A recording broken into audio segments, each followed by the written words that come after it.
Já. Olá pessoal, bom domingo a todos. Estou aqui nessa lindíssima paisagem, né? E nós vamos ter uma surpresa daqui a pouco. Não esqueçam de acessar o canal Marcelo.Sá Boas Práticas na Pandemia. E hoje um convidado especial aqui. Se vocês me permitem, vou dar uma lidinha rápida aqui no currículo dele. Ele formou mais de 1000 alunos em voo parapente. Ele é bicampeão brasileiro na modalidade. Mais de 30.000 voos duplos de asa delta e 5.000 de parapente.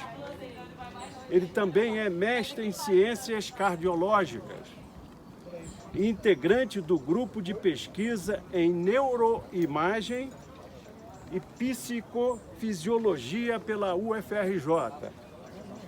E ele também desenvolve treinamentos para foco e regulações das emoções.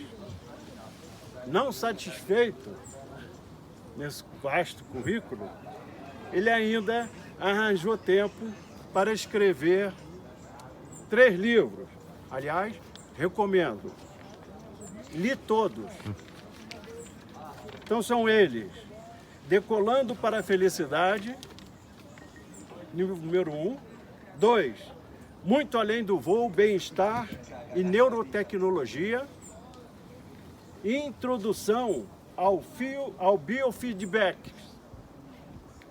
Então nós vamos agora com essa natureza que Deus nos deu para a nossa entrevista, o nosso bate-papo informal com o mestre e meu amigo querido Rui Marra. Oi pessoal, tudo bem?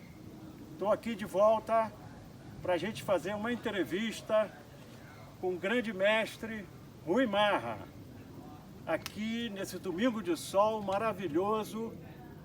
Peço a Deus que dê saúde a todos vocês. Eu elaborei aqui algumas perguntas e previamente, porque precisa ter algum conteúdo que se coadune com a capacidade desse meu amigo. Então a primeira pergunta para ele, e que ele vai informar para vocês, vai ser muito bom. Querido Rui, tudo bem? Oi Marcelo, prazer em te ver. Prazer em te ver. Agradecer ao Kiki que está aqui com a gente, tá me ajudando. Isso. Obrigado, Kiki. Flamenguista ele. Não, primeiro, a questão do grande mestre fica por sua conta, mas juntos o saber do coletivo, ele é maior do que o saber individual. Então, você é um grande mestre, Kiki é um grande mestre, estamos juntos nessa jornada. Isso. Todo mundo faz, junta as coisas todas e torna-se um só. Isso. Ô Rui, após uma vida de sucesso como atleta, instrutor de voo e grande estudioso da neurociência, como você avalia as diferentes reações da pandemia? É possível traçar paralelos com a tese do medo na hora de correr na rampa? Marcelo, essa pergunta é excelente, porque a pandemia, ela justamente, como uma metáfora, ela representa uma nova decolagem na nossa vida, né? E é importante entender e empatizar que cada um de nós tem um repertório de vida, de experiências desde a infância, aliás, desde o útero, né? Passando pela infância, adolescência, e você vai desenvolvendo estratégias de adaptação.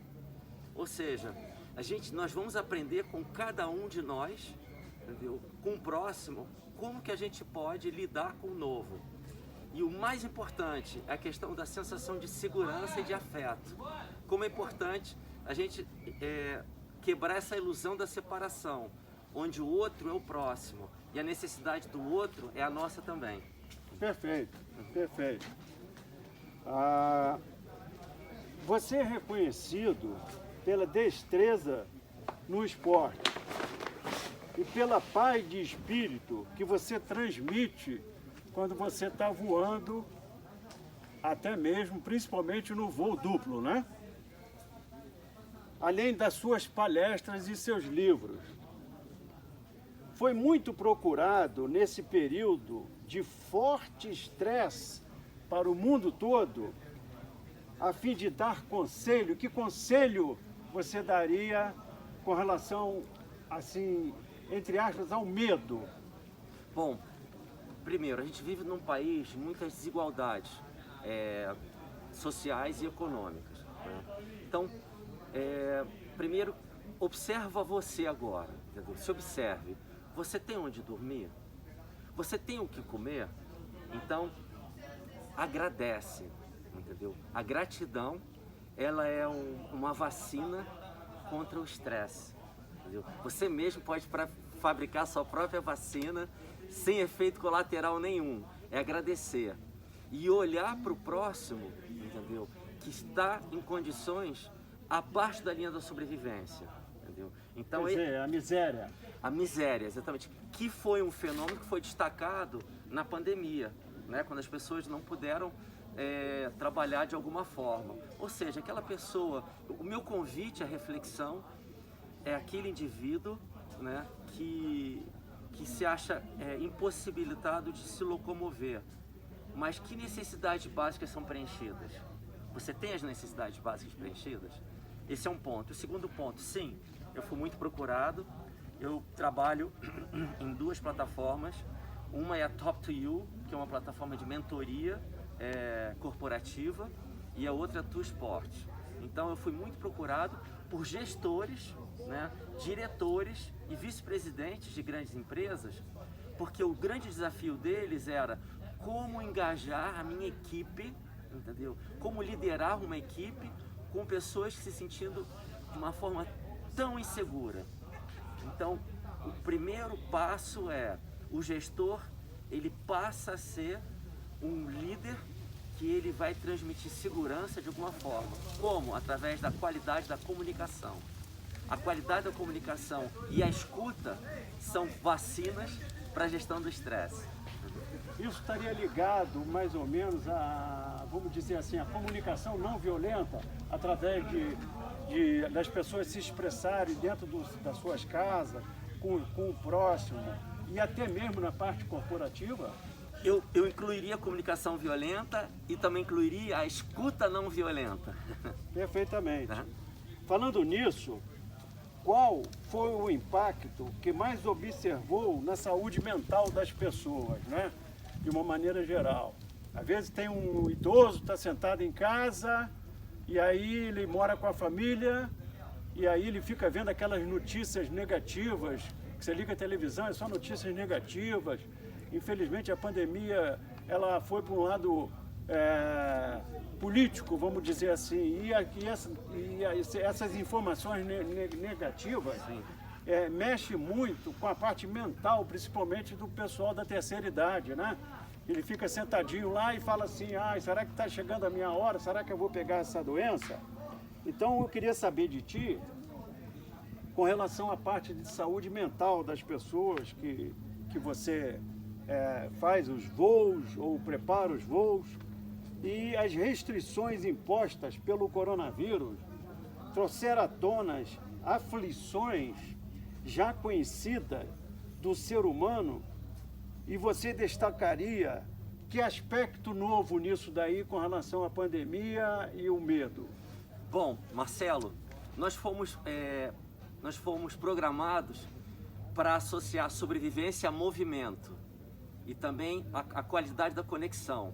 A partir do momento que a gente não pode se movimentar e não nos conectarmos, né, você tem alguns substratos, né, desse cenário. Que substratos são esses?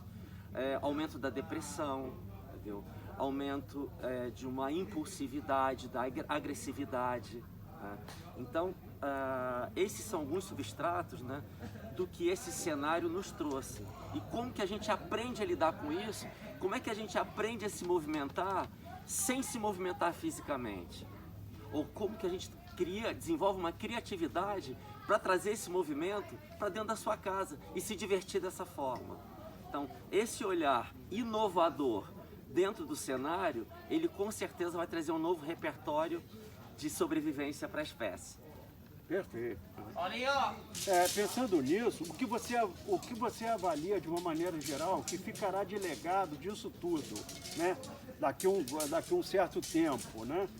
E para você e para a sociedade. Então, o que você acha que pode acontecer daqui a um tempo e o que vai haver para a sociedade? Há fatores positivos a serem extraídos desses sofrimentos e grandes perdas da humanidade, perdas de vidas humanas, perdas também de, vamos dizer assim, das pessoas ficarem muito pais, mães que perderam seus filhos e outras pessoas que perderam seus pais. O que isso traz de legado de uma forma, como você atua na tua parte até da própria, o estudo da mente, da neurociência, para o voo livre? Bom, ficou claro e evidente que a pandemia, ela destacou essa distância econômica e social dentro da sociedade, entendeu? Então, o que nós observamos? Não só um movimento, às vezes, estatal, que ele é mais lento, mas organizações se movimentando para abastecerem parte da sociedade em áreas de vulnerabilidade. Então esse olhar para o próximo, ele está acentuado, mas muitas vidas foram perdidas em função de uma não empatia, né, de uma não política pública, olhando de uma forma integrativa para essa área de vulnerabilidade.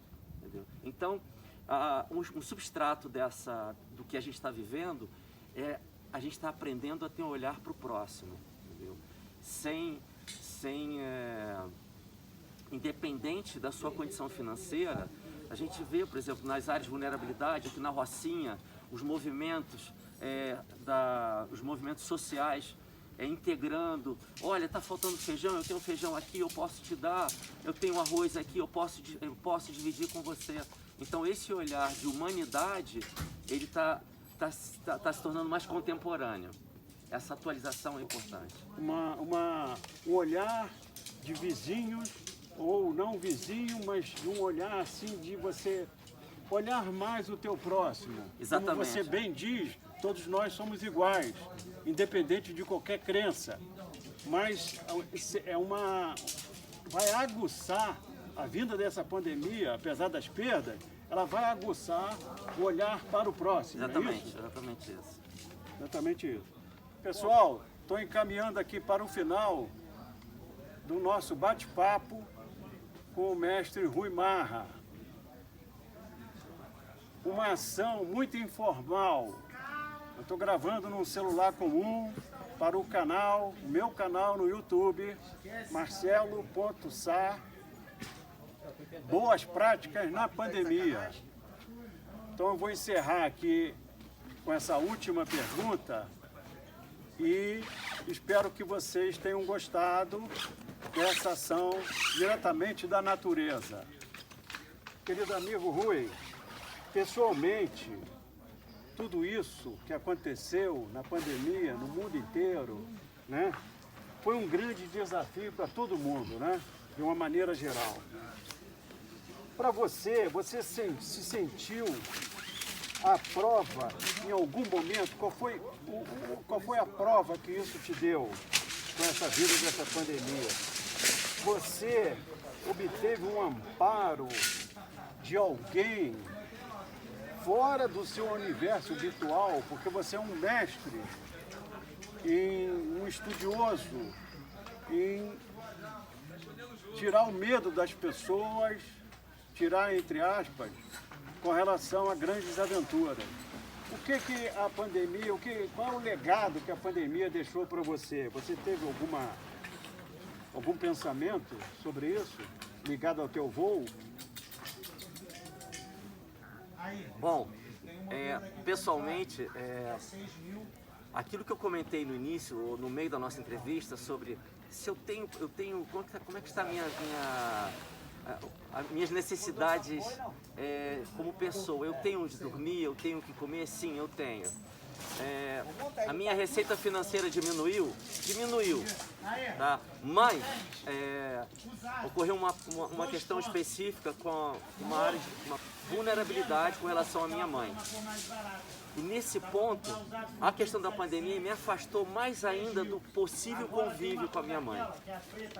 Eu tive uma pessoa que me ajudou demais, que foi o Dr. Gevaer, é um advogado que me adotou, junto com o escritório, me adotou muito. E eu tive um amparo muito grande com relação a ele, e eu me senti muito mais seguro.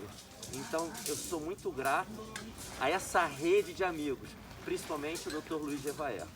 Obrigado, Marcelo. Olha, um grande abraço para todos. Como é o nome do cinegrafista? João. Senhor João, muito obrigado pela sua gentileza. Que Deus abençoe a todos. Aguardem no canal. Parabéns, Marcelo, pela iniciativa, viu? Obrigado. Parabéns. Obrigado. Ela estava querendo parar.